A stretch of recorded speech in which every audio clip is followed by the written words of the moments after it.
Amazon's grocery ambitions will heighten. So they're going to open that Amazon branded grocery store in LA next year. I don't know if that's going to be branded like the Amazon grocery store, or maybe it's going to be the Prime grocery store. But the only thing we know is it's not going to be Whole Foods. This is the Ecommerce Braintrust, a podcast about building momentum online for established consumer brands. Join our hosts and their expert guests for high-level conversations about e-commerce strategies, trends, and innovations. Access our Braintrust and boost your brand's e-commerce potential.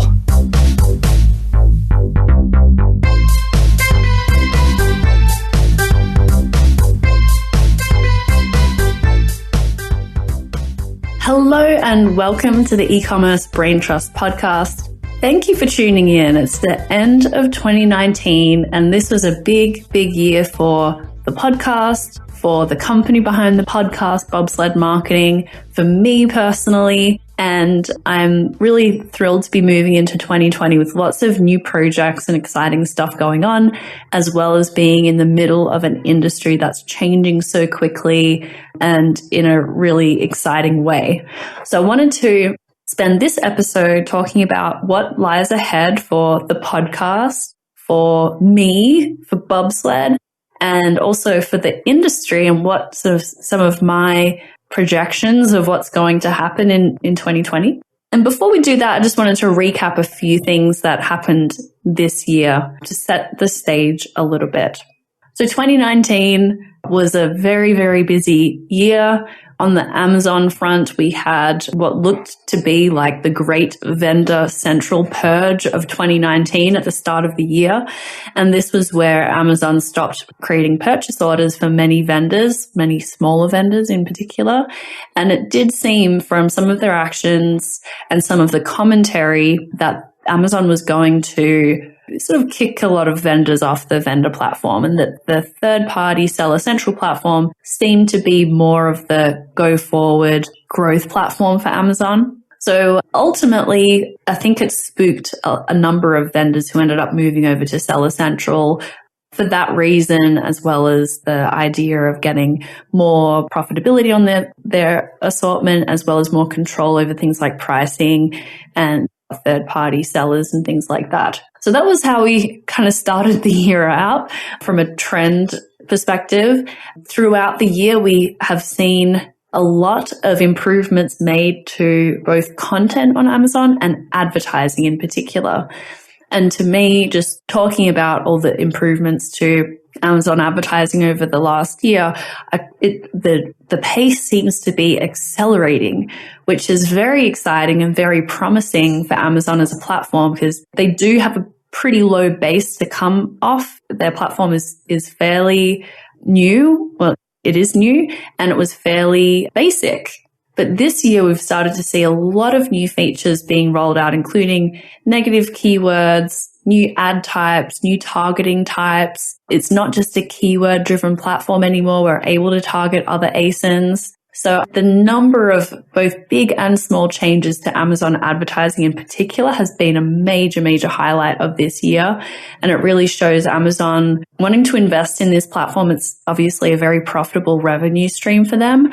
And they do have a little ways to go, but they're certainly going to catch up with those more mature platforms that they are competing for ad spend for, which are Google and Facebook. So that was a big bright spot of 2019, as was the features and particularly content capabilities rolled out to brand registered sellers and vendors on Amazon. So we're able to add things like video and spin images and get really nice looking A+ product pages set up now, which were only a dream a few years ago.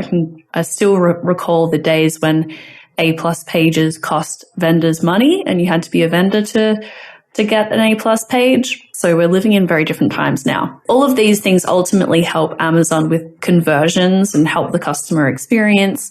So it's a win-win both ways, but it's still great to see. Huge Prime Day in the middle of the year. Every year it gets bigger, not just because it's longer, but it did happen to be longer this year. It'll be interesting to see what they do in 2020 in terms of the length there. So a few personal highlights from me.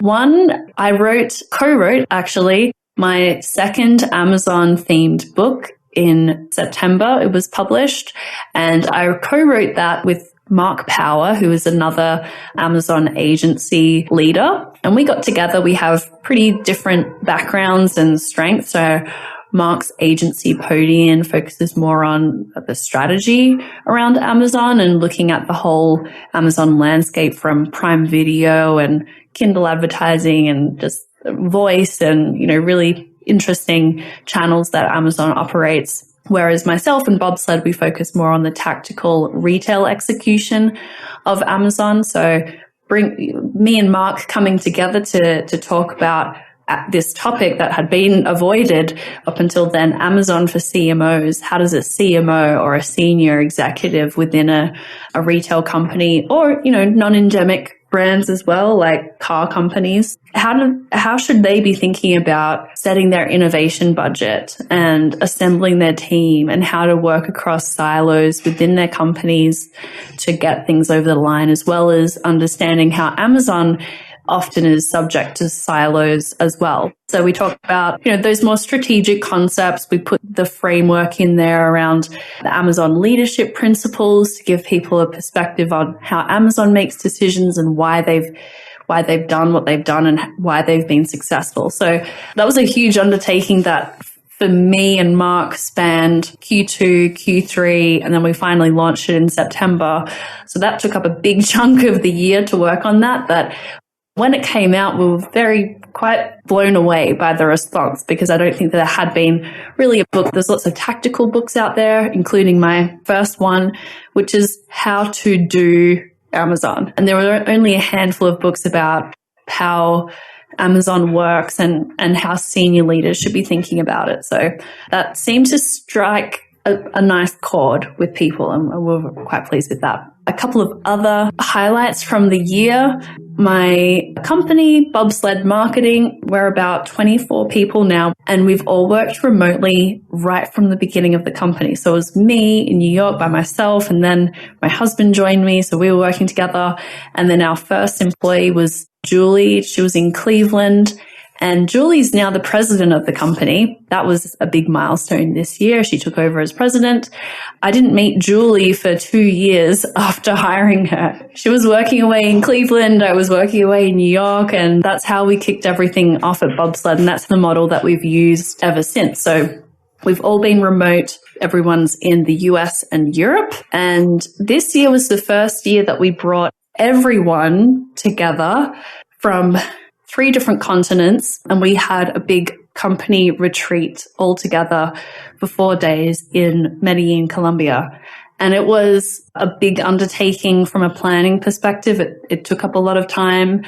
I wanted to make it an amazing experience for people and get them out of their comfort zone and learning about each other so we can work better together as a team and understand each other even better than we already do.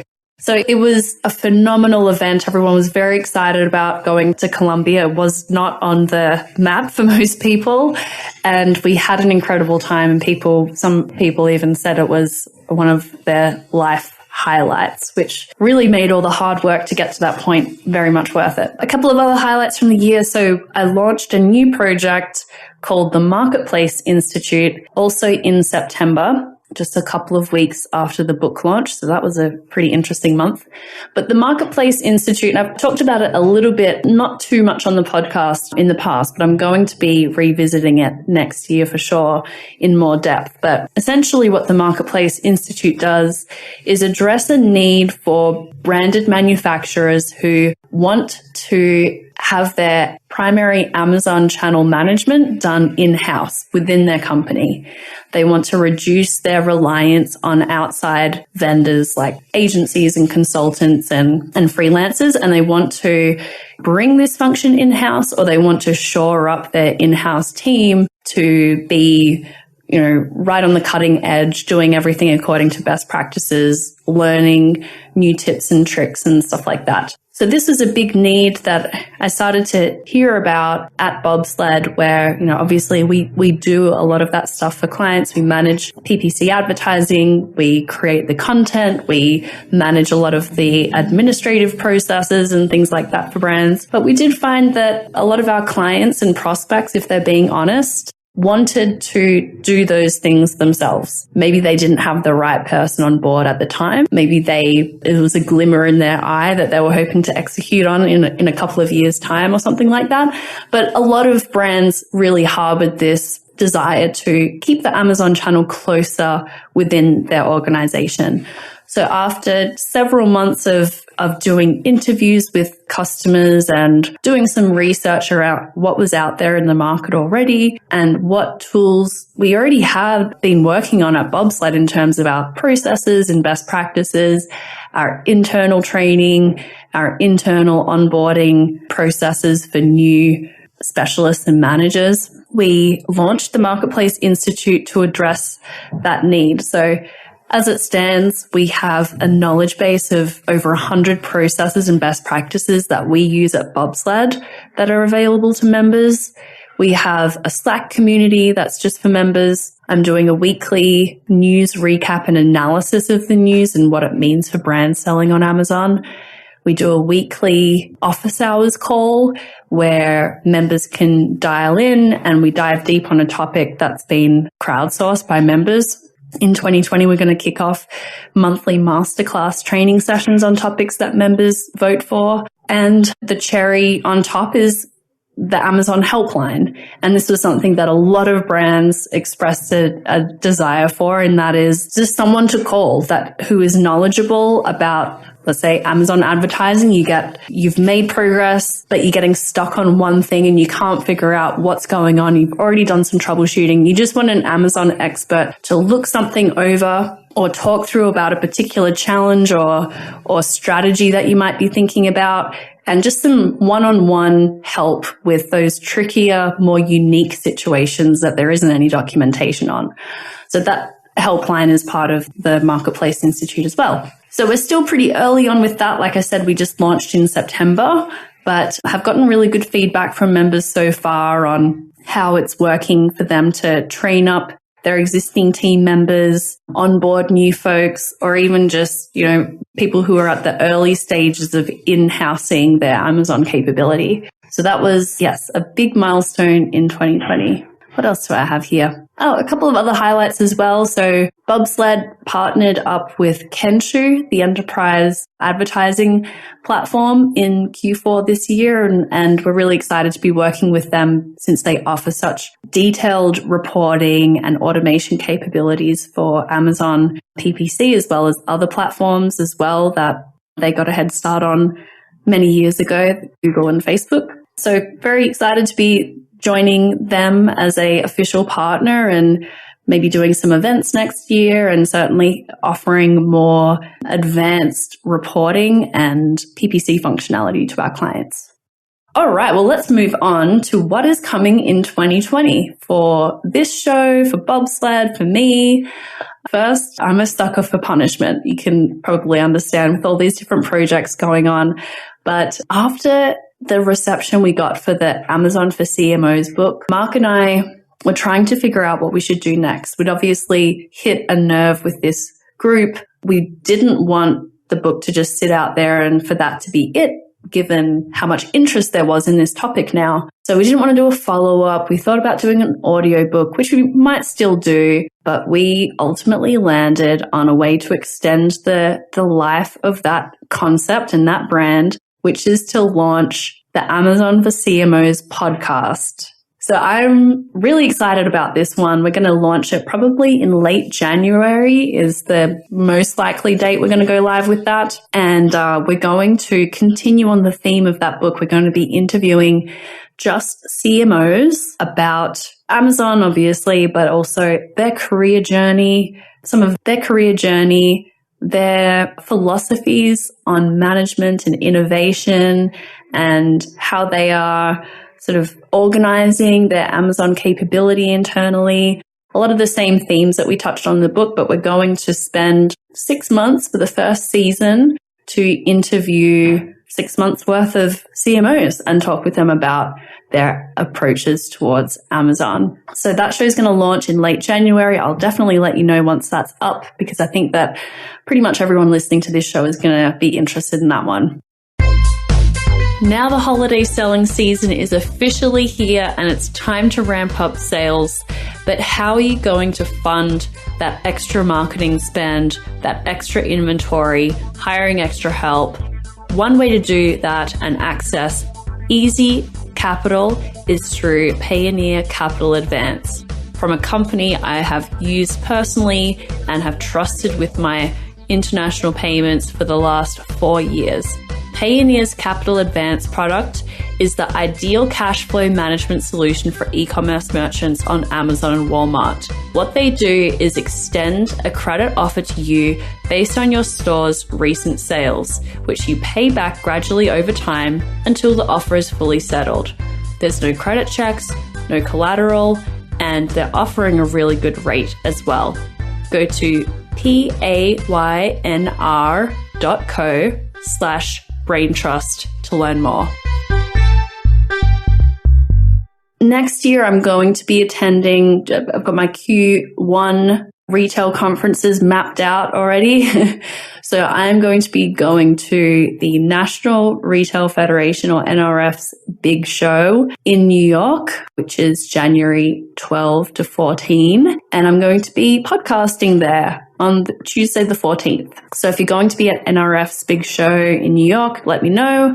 I'm also going to be going to Shop Talk. Which is in Las Vegas on March 22 to 25. And that's going to be a lot of fun. And I'm also going to be going to E-Tail, which is in February 24 to 27 in Palm Springs, California. So if you're going to any of those events, then let me know. Just send me a message on LinkedIn if we're connected, or send me an email. And I would love to meet up with listeners of the show. At the NRF show, I'm definitely doing a podcast, but at the other events, I think I'll also be podcasting as well. So the priority for the first half of next year, at least, is for me to be working on scaling up the Marketplace Institute and making sure that's the ultimate resource for established brands who have internal Amazon channel managers, e-com directors, etc., managing their Amazon channel. And if you're interested in the Marketplace Institute, I'd love to hear from you. I'd be happy to give you a demo and talk through whether that's going to be a good resource for you. All right. So that is what's going on for me and for Bobsled and for the show. But what about the industry, and what kind of trends are we going to see in 2020? Well, first of all, I think that a legitimate Amazon challenger will emerge, but it may not, give Amazon a true run for its money in 2020. But we're going to see some candidates emerge for this challenger position. And the most obvious one is Walmart. They've, got the most resources. They have the most existing infrastructure in place. Walmart does have a marketplace. They have been recruiting sellers. They do have an advertising platform, which they've already announced is going to be much, much, much improved in 2020, which I'm really excited about. So if you didn't catch that news item, I shared it in my weekly digest last week, which you can subscribe to. But Walmart has announced that they're going to have a PPC model advertising system that's going to include an API.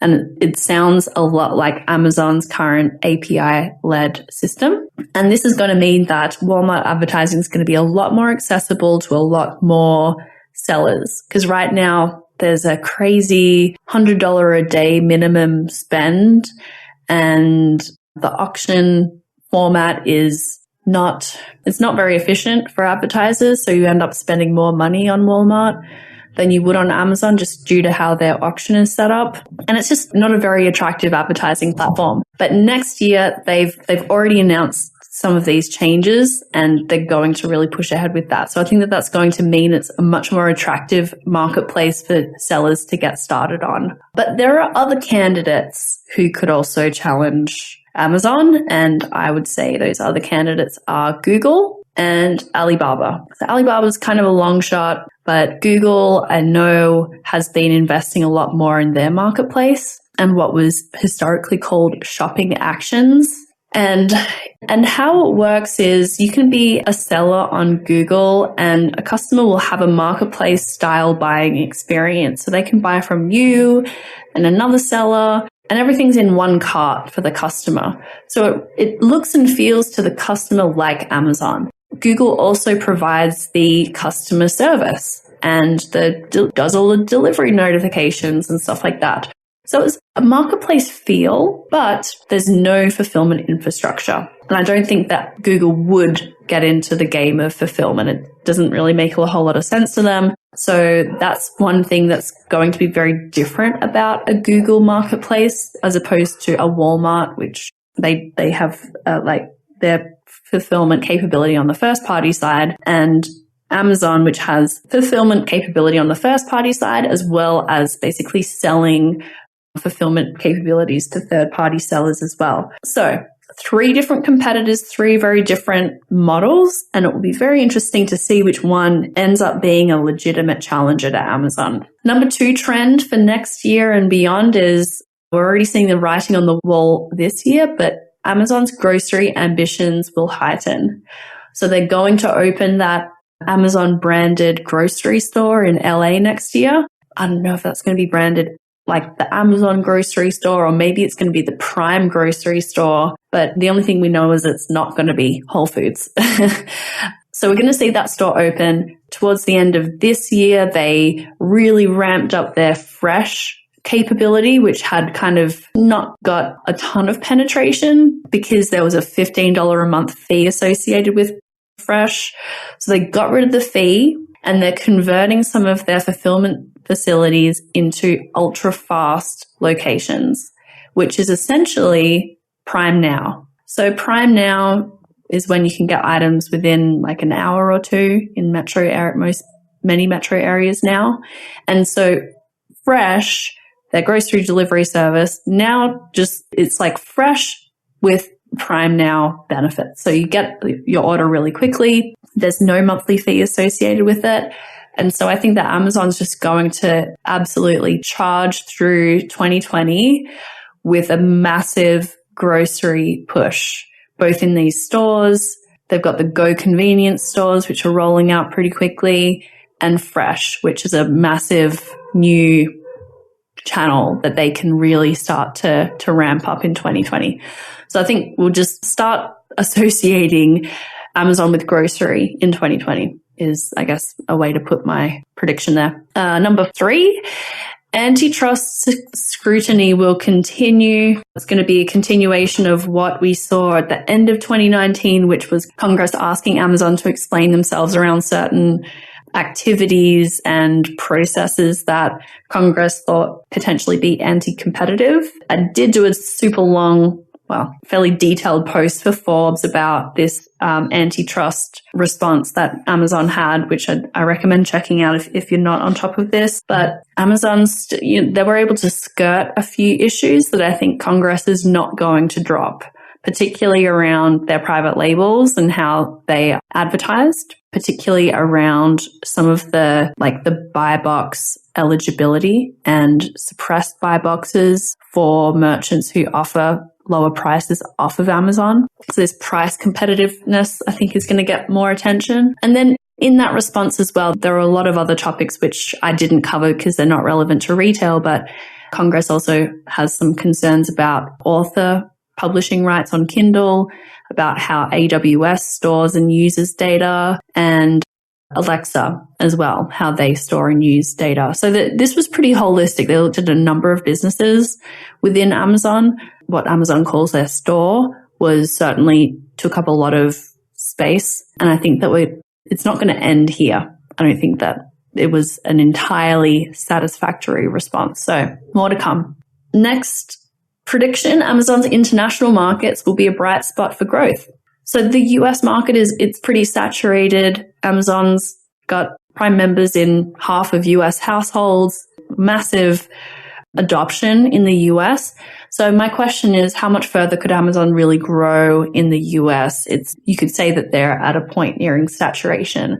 So I think that the international markets where Amazon has a really strong fulfillment presence as well. So throughout Europe, UK, Japan, Australia. Newer ones include Brazil and Turkey. These are all going to have really fast growth because there's nowhere to, they're coming off a lower base. The challenge there for brands is Amazon tries to make it as easy as they can to start selling in these countries with an ability to set up a catalog pretty quickly. You can also, in most cases, except for Brazil, actually maybe Brazil does now have FBA. But in these more established markets, they have fulfillment by Amazon. And so it's relatively easy to get set up from a fulfillment standpoint.